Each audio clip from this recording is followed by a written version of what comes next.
माननीय मुख्यमंत्री देवेंद्र फडणवीस, भास्कर जोशी, दिनांक 18 सप्टेंबर 2025 मी आपल्याला शेवटची अपील करत आहे.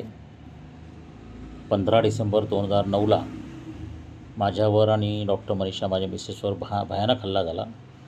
DK वडगावकर आणि सरोदे हा भाजपचा कार्यकर्ता बापू घडामुळे या भाजपच्या कार्यकर्त्याला घेऊन आला. त्यावेळी ACP कांचन जाटे होते. यांना 22 कोल केले पण कोणी मदतीला आलं नाही आणि हे माझा खून करण्यासाठी मारण्यासाठी आले होते.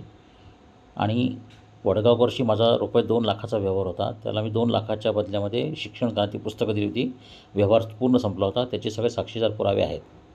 परंतु वडगावकरला पुढे करून गोपीचंद चाटे, कांचन चाटे, गोपीनाथ मुंडेंचे सुरेश गिरडे आणि गोपीनाथ मुंडेंच्या बरोबर पुण्यातले संदीप खडकर या सगळ्यांनी मिळून मला मारण्याचा प्लॅन केला त्या रात्री.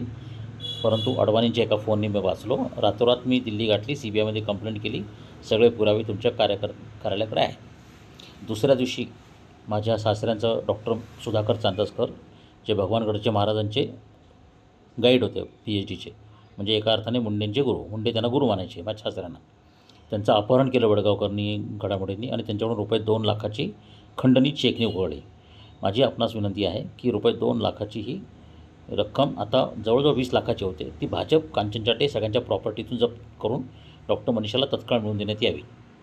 2023मध्ये मी भाजपचे प्रमुख शिरीष बोराळकर, जे छत्रपती संभाजी प्रमुख त्यांच्याकडे गेलो होतो, तर त्यांनी मुकुंदवाडी पोलीस स्टेशनच्या माणसाकडून मला धमकी देऊन, पोलिसाकडून धमकी देऊन माझ्यावर खोटा खुनाचा गुन्हा दाखल करण्याची धमकी दिली.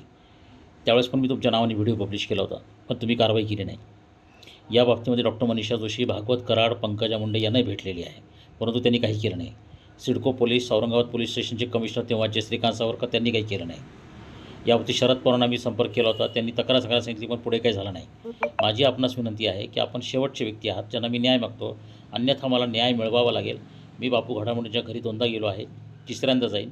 कांचन चाटेंना गाठेन, भाजपच्या कार्यालयासमोर आमरण उपोषण करेन, हल्ला करेन, पण डॉक्टर मनीषा जोशींच्या वडिलांचे पैसे आणि त्यांचा सन्मान मिळवून देईन. या सगळ्या माझ्या खुनी हल्ल्यामध्ये माझे सासू अपर्णा चांदसकर, तिची 2 मुलं यांचा पण सपोर्ट होता, हे मी CBIच्या रिपोर्टमध्ये पुराव्यानेशी सिद्ध केले आहे. माननीय देवेंद्र फडणवीस साहेब, भाजपचा माणूस आहे म्हणून तो खुनी हल्ल्यातून वाचू शकत नाही. तुम्ही बापू घडामुळे या सर्व लोकांच्या कारवाई करा, आणि जर तुम्हाला अटक करायची नसेल तर नुकसान भरपाई मिळवून द्या. हा हक्क आहे, अन्यायाविरुद्धची लढाई आहे, तुमची जबाबदारी आहे, आणि ह्याच्यानंतर जे काही होईल त्याचे परिणाम तुम्हाला भोगावे लागतील.